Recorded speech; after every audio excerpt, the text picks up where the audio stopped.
He's the CEO of the Bank of Lancaster, Virginia. The Bank of Lancaster was founded in the Northern Neck of Virginia in 1930. Mr. Roberts is testifying on behalf of the American Bankers Association. ABA is the trade group and professional association representing the nation's banking industry. Welcome. Chairwoman Velasquez, Ranking Member Graves, members of the committee. My name is Austin Roberts. I am Vice Chairman, President, and CEO of the Bank of Lancaster, which is headquartered in Kilmarnock, Virginia.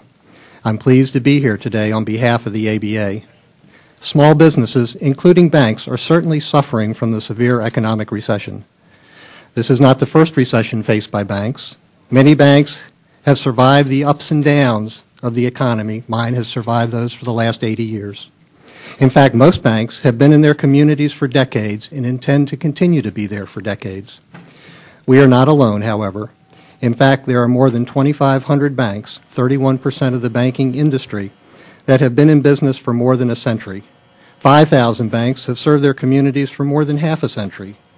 These numbers tell a dramatic story about the staying power of banks and their commitment to the communities that they serve. The success of small entrepreneurial businesses are very important to my bank.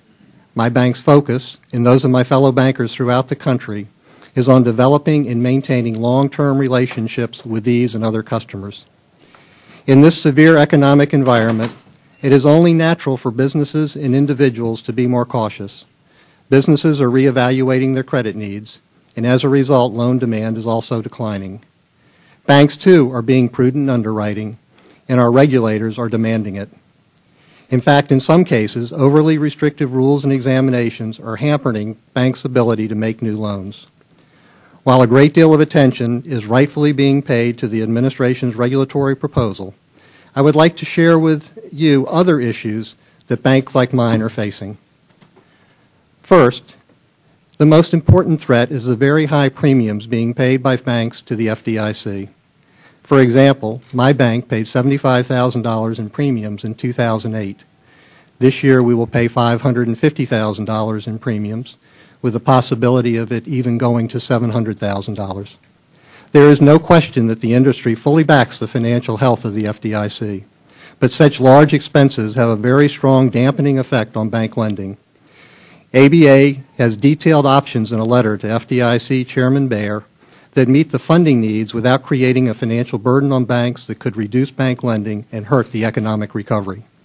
Second, ABA continues to hear from bankers that regulators are demanding increases in capital and that banks improve the quality of their capital.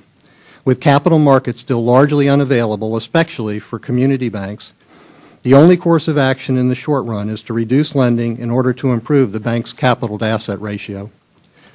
Third, the recession has strained the ability of some borrowers to perform, which often leads examiners to insist that a bank make a capital call on their borrower, or impose an onerous amortization schedule, or obtain additional collateral. These steps can set into motion a death spiral, where the borrower has to sell assets at fire sale prices to raise cash, which then increases the write-downs that banks have to take, and the cycle just goes on and on. These actions are completely counter to the notion of working with customers to make sure that credit is available to them, or working with borrowers that may even be in distress. There is much more included in my written testimony that details the difficulties that have arisen in the past year. But I want to take a moment to mention one idea ABA has to increase capital community banks in areas most hard hit by recession. Banks in these areas are doing everything they can to make credit available, but it's against the significant headwinds of losses from problem loans.